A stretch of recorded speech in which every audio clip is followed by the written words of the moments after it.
Hello, Camp Pros, and welcome to the CampHacker podcast. My name is Travis Allison. I'm a summer camp marketing and strategy consultant, and I run CampMavericks.com and the Summer Camp Professionals group on Facebook. Hi, my name is Dan Weir. I've been working in overnight camping and day camping for over 20 years, specifically with the YMCA. I work for the YMCA of Long Island, developing their day camps. I couldn't be happier to be here today. And my name's Joe Richards. I'm the executive director at Pierce Williams Summer Camp and Retreat Facility. And we are part of the United Church of Canada's camping network. And we're located, for everybody's knowledge, about halfway between Detroit and Toronto. We should make a song about that. The halfway between Detroit and Toronto song. I do. I have a song. I have a song that I sing to myself as I drive to the Detroit airport because it's actually slightly closer. Gotcha.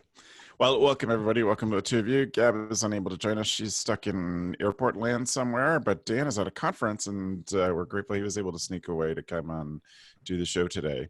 We are going to be talking today. I think it's appropriate. We're recording this on Wednesday, the 2nd of October. I think it's appropriate for this time of year. It's called what do you do to be productive? And so I want to think about the stressors of being a camp professional, as it has over the years gotten harder and harder and harder to do this job. And I know that it's a discussion that we often have amongst the CampHacker podcast folks. So I thought we would channel that discussion today and try to give some insight to people who are struggling to get themselves organized, trying to get their life together camp-wise, and just trying to feel like a little bit more control in what their job is. So, Joe, I know that you've invested a lot of your professional development into studying and taking courses in productivity. Is there a reason why you've invested so heavily in it? I think part of it is that there's this belief that you can always be more productive. And I think that there is in today's culture, because the culture has changed significantly since I started reading about it and looking at it and going to these things. And maybe the culture has changed and I've changed as well, is that, excuse my cough, I invest that time so that I can feel like I'm more productive or that I'm doing things, but all of that knowledge has led me to a different mindset as I've gotten older, right? This idea that filling every moment of every day is not the goal of it. Mm-hmm. In fact, if you are a knowledge worker, which a lot of your camp career is about knowledge, there's a huge value in doing things that let your mind wander on something else. Does that make sense? Yeah. And so, I invest that time. Now I invest that time in conferences and things away from camping to see how that applies back to camping and to see how that goes as we go forward. Yeah. There's a quote I'll bring up. There's a quote I've been following for years. So. Great. I'll come back to you for that. Dan, you had a joking response to this question before we get going, but I think it has some awesome implications. What is your one rule to rule them all when it comes to productivity? Just say no. It's funny. This is something I think I'll be working on until I die. I just switched roles, and the person that worked directly for me for years, my entire 9 years I was in this previous role, said to me, please do me a favor, do not overcommit yourself when you go to this new place. Right. And learn how to say no. And it's a hard thing. I think when you think of camp people, you think of caring people, you think of people that know that we could always improve. The best camp directors I know are always hungry to take things further.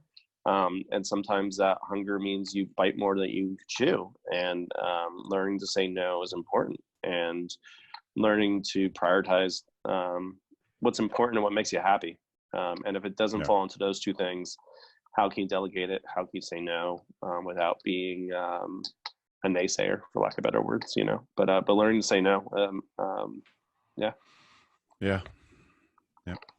And I think one of the most valuable things, like the learning to say no is huge. And I think that when you're younger, no matter where you're working in camping or anywhere else, you feel like you can't say no. 100%. And there's tons of people who say yes because the group think is that you can't let an opportunity pass by. The reality is, as David Allen says, right, you can do anything you want. You can't do everything you want, but you can do anything you want. And so you have to learn to say no, and understand that that fear of missing out is just something that happens. Right. Yeah. I know Travis wants to, but I just started a new job. I'm 38. You think I would know how to say no? In the past 4 weeks, I've done things where I'm like, oh, I should have said no to. But I'm in a new job, and I don't want to say no right now. You know, it's a hard thing. Yeah. Sorry. Yeah, I get that for sure. I would say, by way of opening, my own philosophy of this, or thinking about productivity, comes from, I have a clinical diagnosis of ADHD. I say clinical diagnosis because it's not one of those, I could just say off the cuff, I have ADHD. I had it diagnosed by a psychologist. So it's been a struggle for me to feel productive. It's a struggle for me to stay productive every day. It is something that I've been really conscious of, and I think I get a little better all the time. I definitely, moving into leadership at camp, had to become more organized and more thoughtful about all these things, more intentional. Like everything at camp, the more intentional you are, the better it goes. More intentional about setting myself up and the people around me,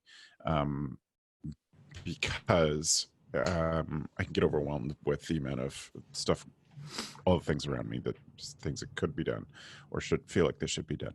And I would say that in terms of thinking about productivity, for many of us, this is a long time CampHacker podcast discussion, a lot of sort of first thoughts on setting up systems to be more productive.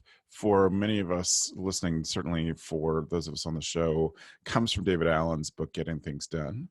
Has been following the GTD or getting things done stuff online, and I think it's one of those things that is always, the interesting thing about productivity is that it's exciting to try new things or see new things, but I think we have to constantly be reminding ourselves that we need to be evaluating them, not just moving from one new thing to another new thing to another new thing, even though, for the way my brain works, that just makes me happy. Keep trying out new things, keep learning new things, I'm totally happy.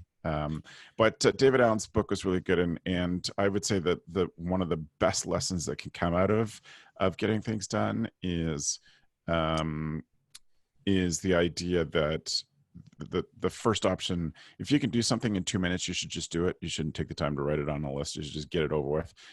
The second option is always to delegate it, and that is an incredibly important lesson for a camp director. For your own survival, for your own longevity in the industry, is to be good at delegating and figure out how to set that up properly. What are we going to?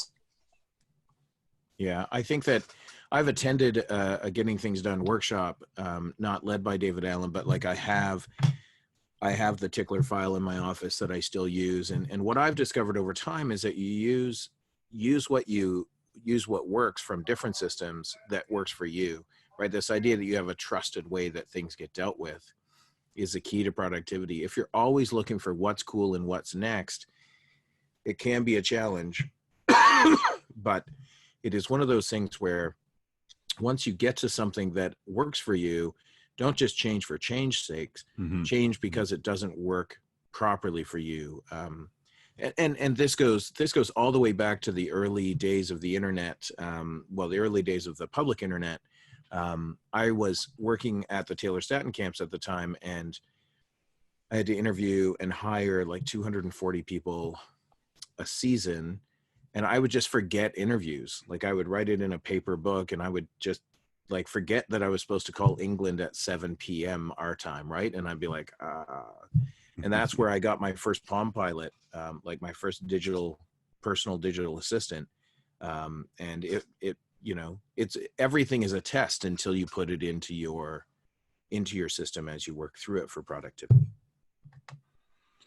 And I think that's another great takeaway from David Allen, is that you shouldn't store things in your brain.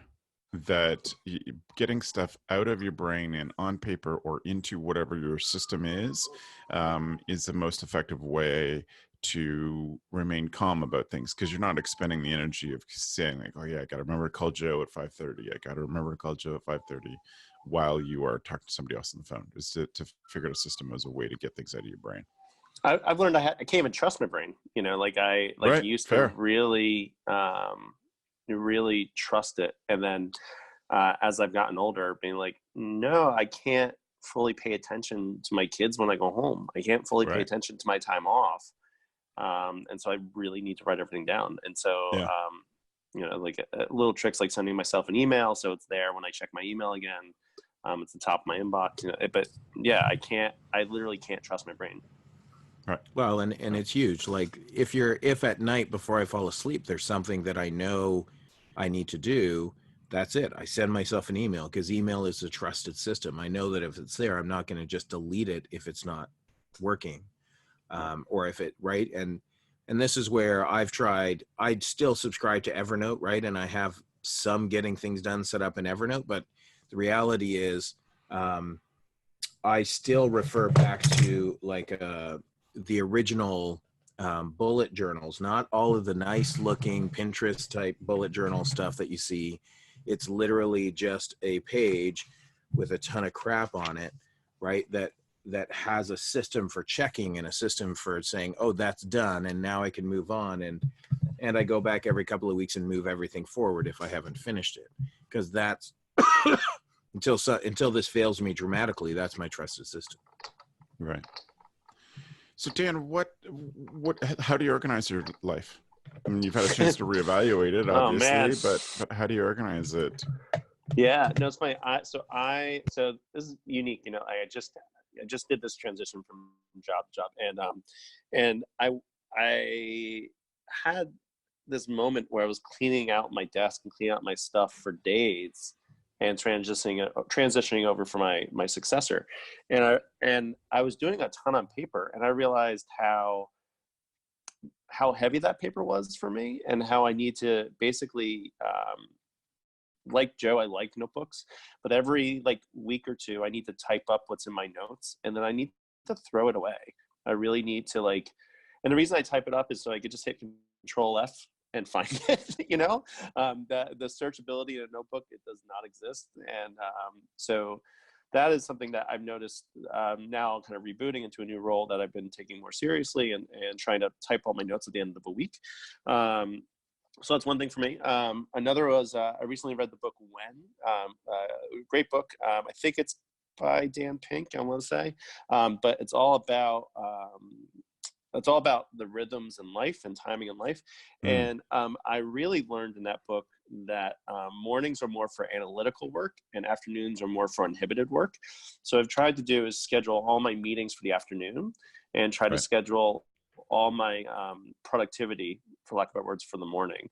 And so now when it gets to like 4 o'clock, I'm like, I could take care of this, or can I really wait till when I first get in tomorrow morning and I can knock it out in a quarter of the time? So I've been doing that in terms of productivity. I've been telling myself there's always a tomorrow when I do that, like really going back to that phrasing of no. And then the other thing I do, and this is, you know, David Allen as well too, but but not necessarily exactly his language, but just breaking everything into 4 categories. So urgent, important, not urgent, important, urgent, not important, and not urgent, not important. So urgent, important means I got to get done that day. Not urgent, important means I need to get it done soon. It's got to stay on my radar for up on deck. Urgent, not important means I really should be delegating that. And then not urgent, not important, then why am I writing it down? And I should, that should be a quick email to somebody. That should be something where I should try to like let it go or delegate it, but I should not be taking on that column whatsoever in the slightest. So I really try to stay in those categories, and then just be diligent about taking that time, protecting my time, really protecting it. Awesome.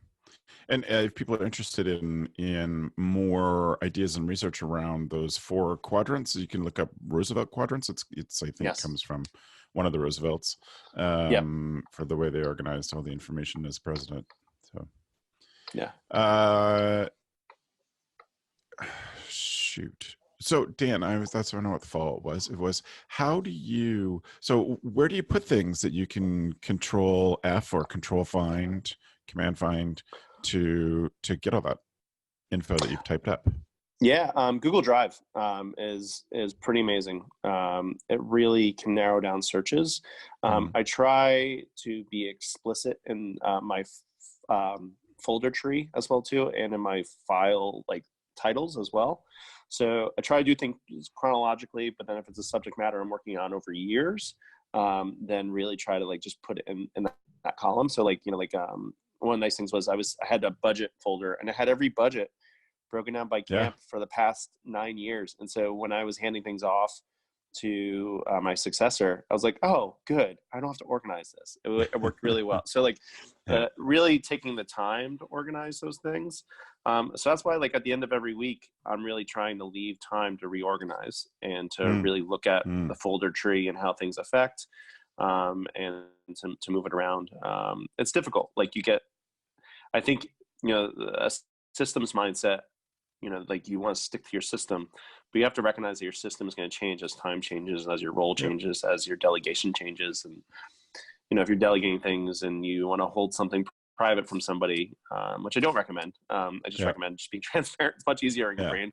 I always joke that like, look, I don't lie because I can never remember the lie. Like it's way better to be honest than I have to waste that capacity, and that's productivity as well too. Like if you're having conversations where you're lying, then you're wasting your time and someone else's time. So, but yeah.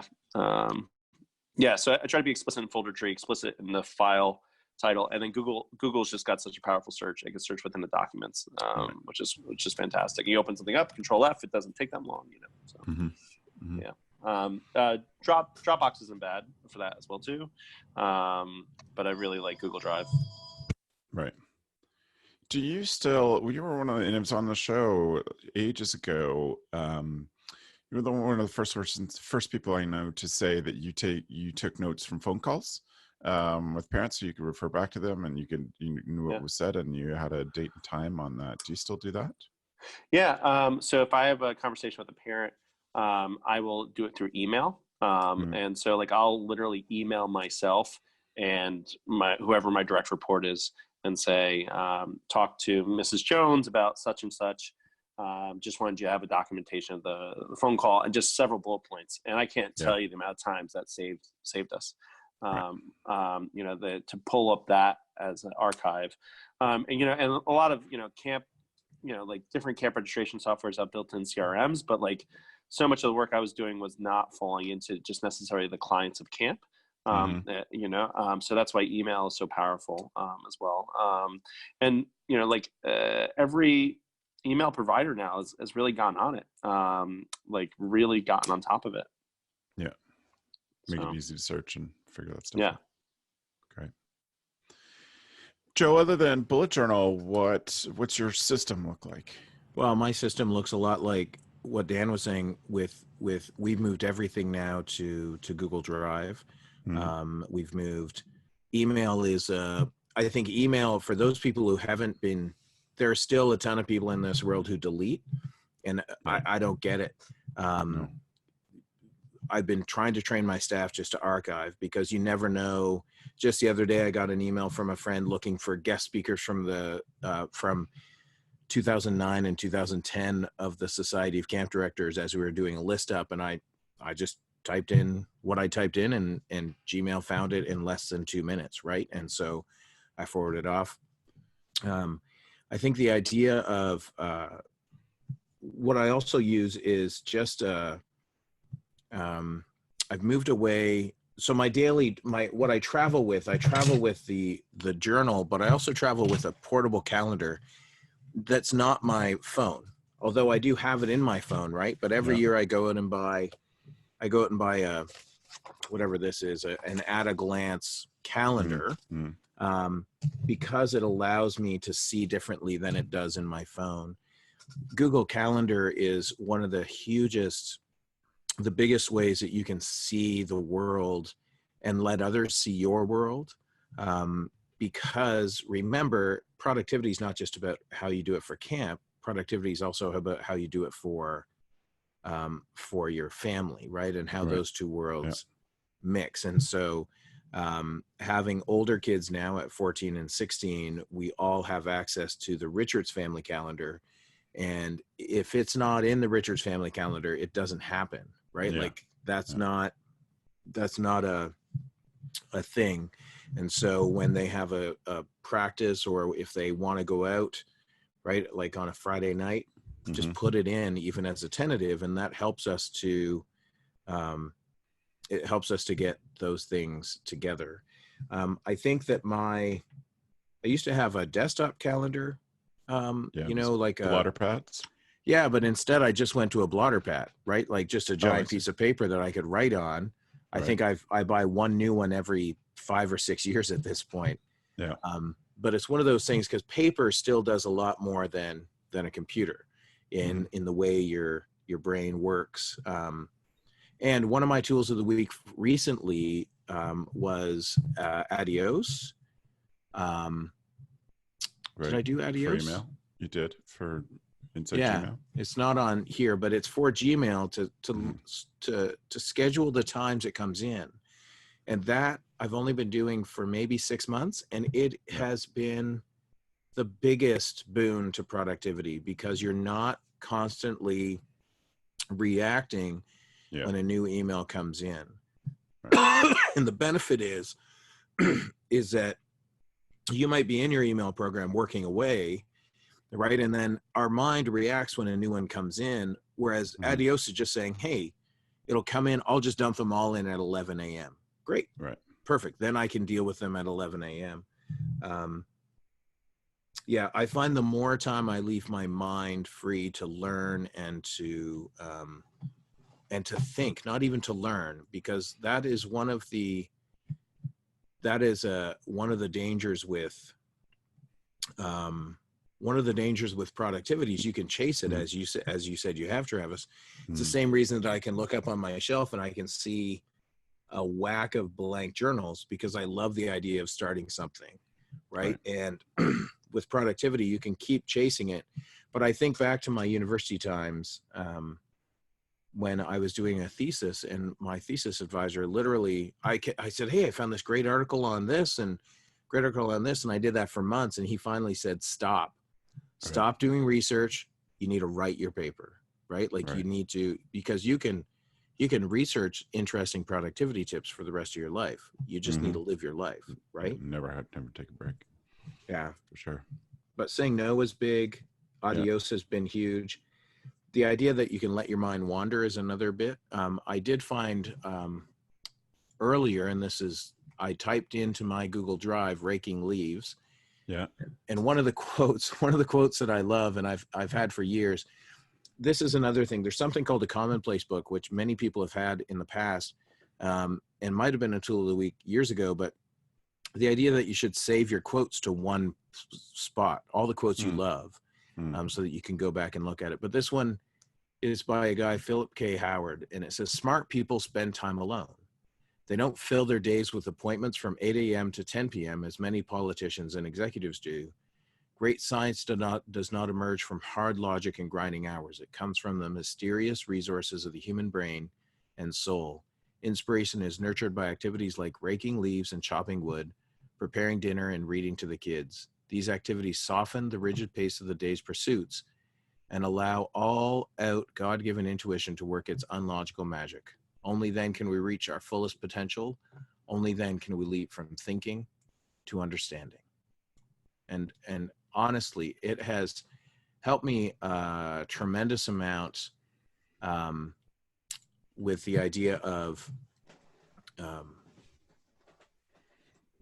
your greatest ideas for camp or wherever you work are not going to come from sitting and answering an email to somebody about a trade show, right? Like your greatest, your greatest ideas might be going for a walk every day at 2 o'clock in your woods, or going, just going for a walk every day at 2 o'clock Mhm. away from your desk, just to let Yeah. yourself think about it. So, Right. That's great. Thank you. I was thinking about what my system is, and for me, the small daily stuff I really need to have on paper in front of me. I enjoy scratching it out. I enjoy just the physicality of having it. I don't keep those lists around. I have found that in general, the one thing I've stuck with for a pretty long time comes from a book called The Productivity Planner. They gave away a free PDF of what each page looks like. So the YouTube people can see. I made a copy of that PDF and keep it every day, and it helps you organize your stuff by the one most important task of the day, and then sort of secondary tasks of importance. And their philosophy is you can probably get 3 things done in a day on top of answering emails and all that, but only if you prioritize it. So I often use that from day to day. I'll scratch off stuff or remove stuff, reorganize what's the priority, and then just stroke stuff off there. So I found I've used that pretty often for organizing big groups of people. We've moved Go Camp Pro to Basecamp this year, and I find Basecamp is a technological solution that's not terribly uncomfortable for people who don't like technological solutions, because it sends a lot of emails. So those who don't love an app, or that they get the same kind of reminders and understanding of the communication, or know to check in on the communication project management system, because the Basecamp can send a lot of emails. The nice thing is that you can customize what emails come to you, so you can cut down if there's a noisy group that you're in Basecamp with. And then I also keep notes and ideas in an app that I've talked about on the show before many times. On the Mac, it's called NVAlt. That's Notational Velocity Alternative. The thing that syncs across Macs and for my Android phone of NVAlt is called Simple Note, and it is just a nice text-based system. That's what I moved to when Dan gave me that idea about taking notes from phone calls. I put them in Simple Note, and I also have text expander snippets made up of date and time, and even a format to record standard calls, because I do that so often that the text expander snippet just makes it easy, shortens the amount of time it takes me to take notes. And I think that all of those things could change next week. Those are things that have been pretty consistent over time. So those are things for me. I think, and I appreciate from both of you that we've been talking about things like a philosophy, of way of looking at this, as much as the tools, or more than the tools. And I think that that's really important. So Dan, other than say no, is there any other big advice you'd have for someone who's feeling overwhelmed and looking for a way to get themselves organized? Yeah, yeah, Joe, you and Joe have all hit at this. Okay. I think just anything you do to protect your Mm, time, yeah. where you are making time for your own brain, Yeah. and giving yourself space to really understand what you value. Like when I first stepped into a camp director role, a program director role, I was so gun ho, and my wife was gun ho about her work, and we just moved very fast together. And then she stayed in a similar role. I changed roles, and I got more gun ho, and I didn't really recognize that she was downshifting a little bit, Mm, and it made me out of tune for a little while. And I think if I was taking more time, like I do now, to reevaluate what's important daily, and make sure I'm actually practicing what I preach. yeah.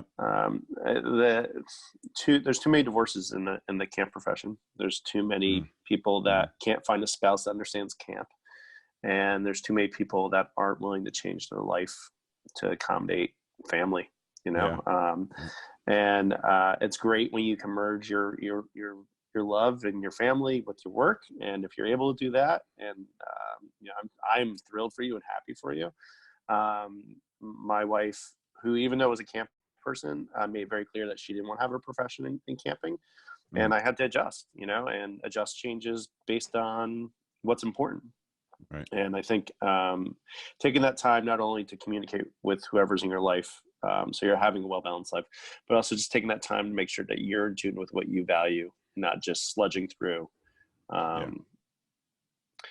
I mean, we could sit here and talk about efficiency and productivity tips. I think that's why we named the podcast CampHacker, right? Like it's all about hacking and making it faster. Yeah. But if you don't know what makes you happy or what's your value, what you're valuing, then what are you doing? Right. Yeah. I think about, because I work from home, Beth works out of the house. She comes home and asks how my day is. I think about the days that I say, well, I got a lot done today. I think that those are actually quite rare, days that I feel like I got a lot done. But I always know that they are days that I don't spend on calls or on Zoom all day. And I do a lot of that. It's an important part of my job, but I have learned to block out the time so that, like Dan was suggesting, unless you're friends or family, you can't get on my calendar in the morning.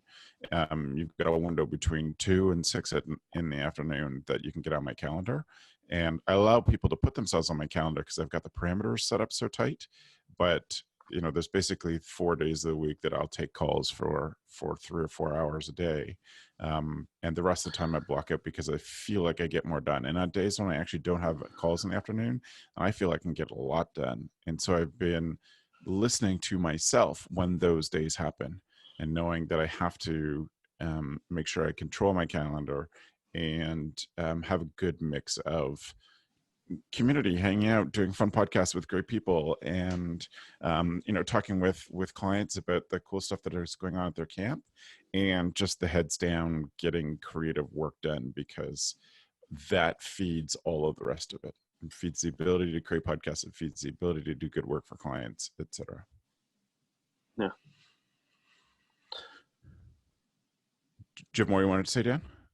No, the only thing I can think of is just prioritize your health. Yep. I loved working out, and then I stopped for almost I don't know, like a decade, and then I just started working into my routine and daily, and just 30 minutes. That's all I could do. That's all the time I got. It will stimulate your brain in a different way and make you more productive. So, yep. I think one of the other things we need to really make sure people understand is that, as in life, you shouldn't judge yourself against other people so much, right? Mm-hmm. Like this idea that you see someone who is what you would call super productive. Yeah. But it's one of those, there's a danger in saying, I want to be like that person, or I'm going to use all the tools they use. The real trick is figuring out what works for you, and not, your life will be much happier if you don't compare yourself to someone else or try to be someone else. Yeah. Just be yourself. And I think for productivity, if you feel like an hour of video games a night fits into your schedule and you don't have kids, then great for you, right? Yeah. Or if you feel like watching a show with your spouse is an important part of your night, then so be it, right? It's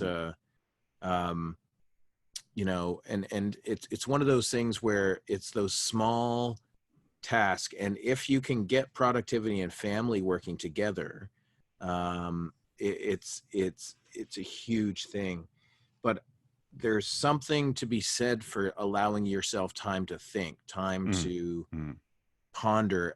Years ago, when Mad Men first came out, it was this idea that Don Draper would go to the movies in the middle of the afternoon, right? Which is something I'd been doing for years as a camp professional, just to sort of get away and out of the office and somewhere else, to allow yourself to think about something, to allow that to marinate in your head so that it can come out either more fully formed or give you a better idea. One of the things I do for productivity and more for interest's sake is I use Evernote to dump everything into. Its search function works great as well. I keep a folder called Ideas from the Mind of Joe. Just you can pay to be a member of this folder. There are just some really, and I'm not sure if everybody has them, but it's one of those things where you're like, well, what if, or, oh, that would be an interesting time travel whip. That's as much as you get. But like the idea that you can, so putting things somewhere where you can have them is the old school of scrapbooking, in the sense, once again, scrapbooking like the bullet journal has been co-opted. But remember when I was growing up in the 80s, you had a scrapbook of things you loved, right? Like the Time cover with Ben Johnson on it, or the right, or your favorite Calvin and Hobbes cartoon. They were pasted into an actual book, and I'm trying to see if I have mine sitting on a shelf. I do somewhere, but this is what we're doing. We're collecting ideas so that it gives us inspiration moving forward. And it's not always camp. It has to be what is our place in the world? Where do we fit? And how can we create better citizens for the world as well? Right on. It's probably a great place to end this discussion, Joe. Thank you. Let us therefore move on to our tool of the week.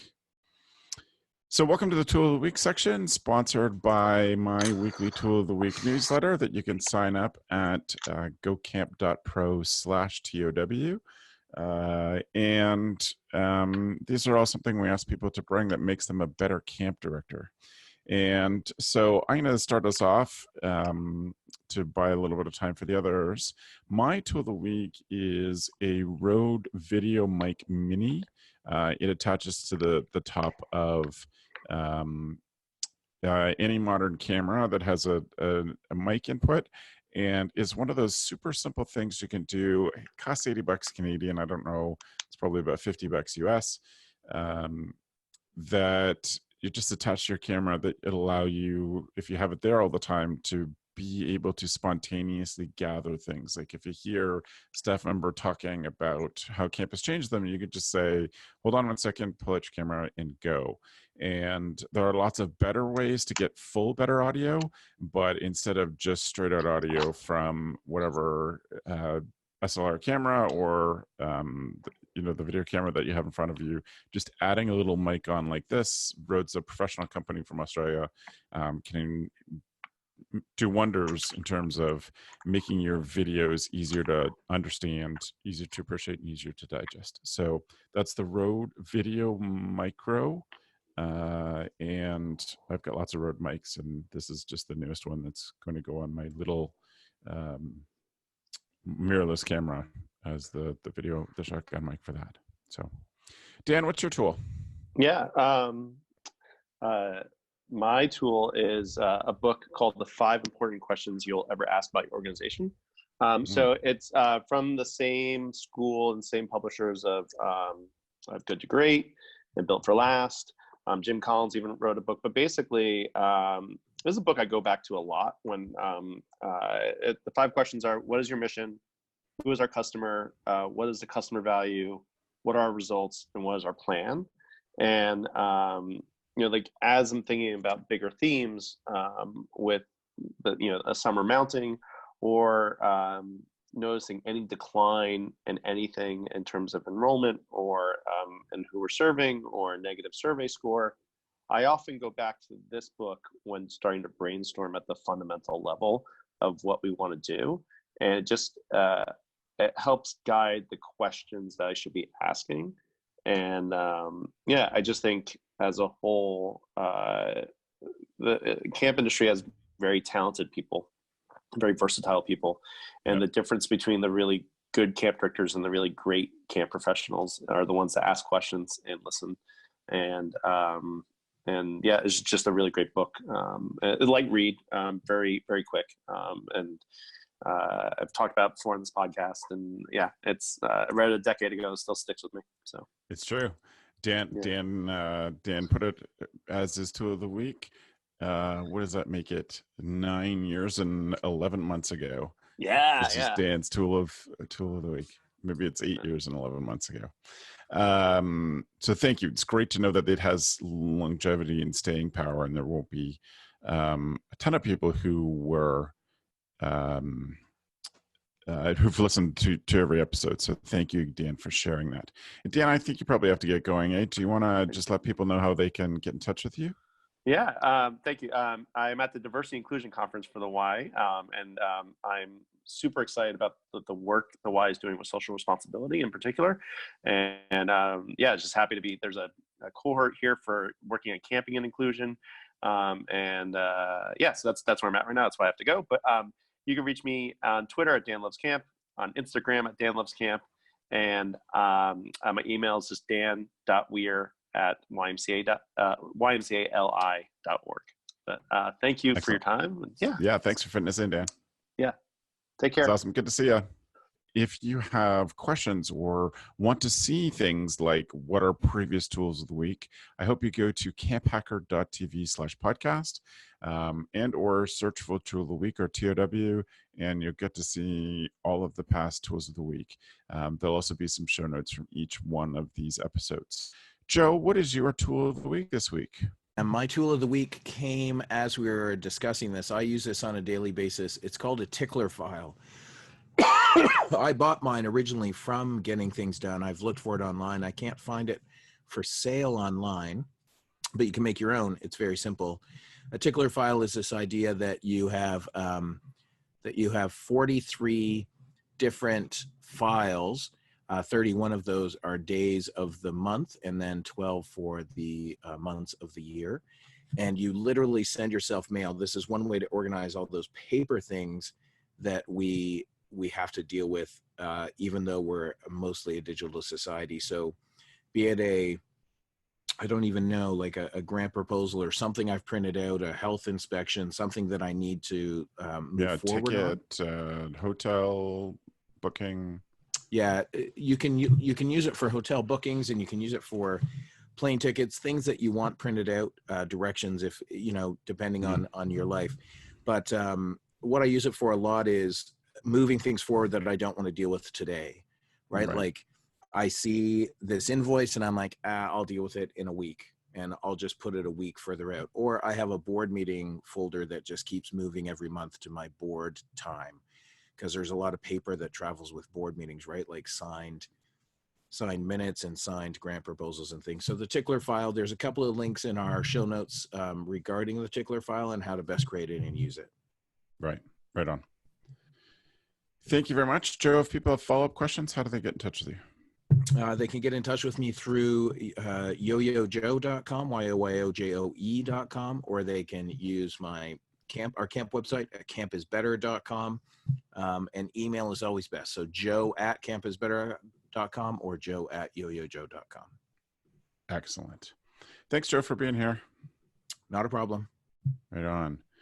So I want to say thank you to Joe and Dan for being here. Again, if you want to check out the show notes, they're at camphacker.tv/podcast. If you like what you learned and I've heard some good stuff from CampHacker this year, we'd love it if you'd give us a rating and review. So the easiest way to get there is to camphacker.tv/iTunes. If you listen on Stitcher or some other app, then you should be able to leave us a review there, and they are very helpful for helping other camp pros find the show. We want to thank our editor and producer, Matt Hansberger, for helping us getting the show out every other week. And Matt's the one who does our show notes. So if you go to camphacker.tv/podcast, you'll see Matt's work, as well as hearing Matt's work in the final edits for the show. But thank you all for listening. Thanks for the evening, friends.